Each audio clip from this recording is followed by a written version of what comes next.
Bang Ilonggo. Please subscribe and like and share. Sinabi ko kahapon na National Security Council that there are indicators that China has been trying to interfere with the Philippine elections, and may mga Chinese state-sponsored activities daw po that tend to support senatorial candidates who are pro-China, and they are also working against those who are anti-China. So what's your thought on this? Thank you. Senator, natuloy ako dyan sa, alam niyo po, kahapon nilabas ko yung mga dokumento para patunayan na yung sinabi mo ay hindi haka-haka. Para patunayan na hindi lang sa atin, dito sa bansa natin, kung hindi nagmumula sa China yung kumpas kung ano yung gagawin. Noong November 8, 2024, pinirmahan yung Maritime Zones Law. November 12, nagkaroon na ng order ng Chinese Embassy kung ano yung gagawin. Umula na po ng patikos. Umula na ng patikos sa akin. Siguro sa akin, daan libo pa agad yung negatives sa presidente at sa lahat. Bakit kayo nagpasa ng ganyang batas? Kalokohan yan. Hindi nyo ba naintindihan yan? Makakasira sa... May mga tao po nagpapanggap na tao na hindi tao. Nagpapanggap na estudyante, nagpapanggap na OFW, nagpapanggap na businessman, nagpapanggap na maestra. Nag-uusap, nag-inganyo po yung mga kababayan natin. In a matter of days, nag-report po yung binanggit ko kahapon na kumpanya, naka 54,000 kagad sila na organic. Nag-report sila sa ambassador ng China. Si Ambassador Wang, na sinasabi lagi, ay patuloy ang pagkakaibigan ng Pilipinas sa China. Subalit marami tayong mga kaibigan nalilinlang. Ganun din po sa Pangasinan. Talamak po ang trolls dito. Yung gobernador nyo, yung mga mayors nyo rito, kung kamaan ng trolls.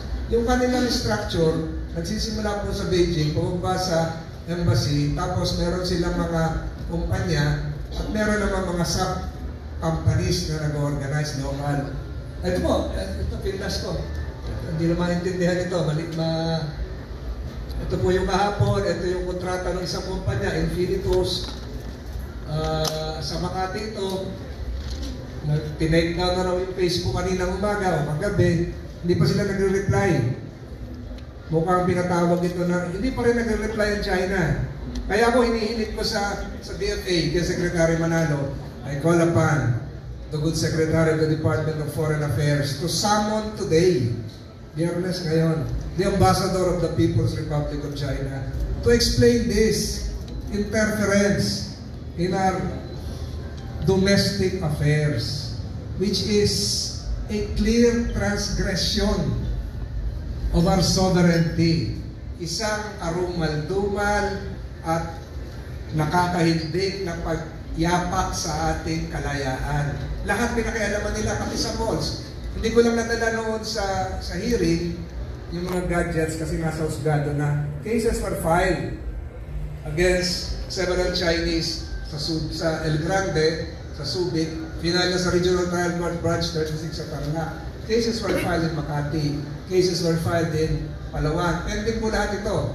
Ito po yung mga pumapasok sa mga malls. Kunyari, nag-uusap yung dalawang magkaibigan, sasali sila, kasali na rin sila. At ang iniimbestigahan ngayon ng NBI kung paano sila link doon sa mga online scams to finance their activities. Marami na scam hindi lang fake news. So, ganong kalalim na yung ginawa nila. Department of Science and Technology, DICT, PhilHealth, nahak lahat nila. At marami pa hong iba na hindi ko babanggitin dahil nakakahiya na napasok yung mga ganong ahensya. Ang ibig ko po sabihin, pinakialaman tayo ng China at papunta doon sa tanong mo, pati itong eleksyon na ito, pati itong 2025 election, gusto nila, ang nakaupo, ay pro-China senators na mayorya. Gusto nila ma-repeal yung Philippine Maritime Zones Law. Tingnan niyo po itong, can we have some of the, yung mga utos para kay Presidente. Meron ditong mga messages na, ito po, ayan, tone and voice. November 26, 2024. binanata nila si BBM, binanggit pa yung tatay, the Marcoses, blah blah blah, Senator Bongbong Marcos, ito yan, like father, like, ito yung command. Ito yung amplify ng mga troll. Ginawa nga. Yung mga nakakita nito, maniniwala. Si Presidente, bababa talaga yung survey. Kahapon, ginamit na naman. Ginamit na naman kahapon, binaba na naman ni Pelos yung bigas. May order na naman mga ganito. Maratan siya yung mga bigas na yan. So, ang dami na naman nagalit. So, pwede ba natin itaas? Ito yung talamak. At may pruweba ako na ginagawa ng Chinese Embassy. At merong isang lumabas, yung Reuters, alam niyo ba yung sa Reuters? Yung nilabas ng Reuters, yung 11 million kaagad, yung views, pagkatapos ng isang insidente na hindi ko na ikukwento, alam niyo na yun, kung saan nagkaroon tayo ng emotional reaction. Yun din. Yun din na nangyari. Pakita mo nga yung check ng ano. Ito yung isang uri ng pagbayad nila. Pagbayad ng Chinese Embassy, nakapirma yung consul nila, check ng Chinese Embassy, bank account ng Chinese Embassy, binayad sa isang troll company. Ano pa ba ang pruweba ang gusto natin? So, ito ay China Bank of China sa BGC Global City. Marami hong ganito. Ayan. Yun ang account name, Embassy of the People's Republic of China. So, ano pa ba ang pruweba ang gusto nyo?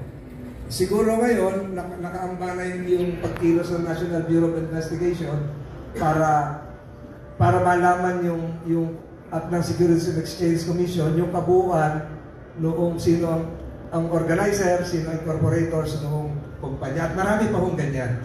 Hindi natin alam na nandito lang sa ating paligid. Regional po ang ginawa nila. Meron sa Visayas, meron sa Mindanao, meron sa Metro Manila. Ito yung sa Metro Manila. At yung ating mga kababayan, nalilin lang. Nalalansi. Nakatingin kayo sa cellphone, gago pala ito siya, no? Hindi totoo. Yung ka-text mo, hindi na totoo. Yung message na nakuha mo, hindi na totoo. Yun yung sinasabi, kadalasan ni Senator Soto na fake news. Nalin lang tayo. We're now a few days away from the elections. Hindi ko alam kung gano'ng kalalim na yung nagawa nila. Definitely, yung rating ni Presidente, mababa na rin. Yung rating na iba't ibang government institutions natin, mababa na rin. The only purpose is to undermine the stability of the administration. Wala nang iba.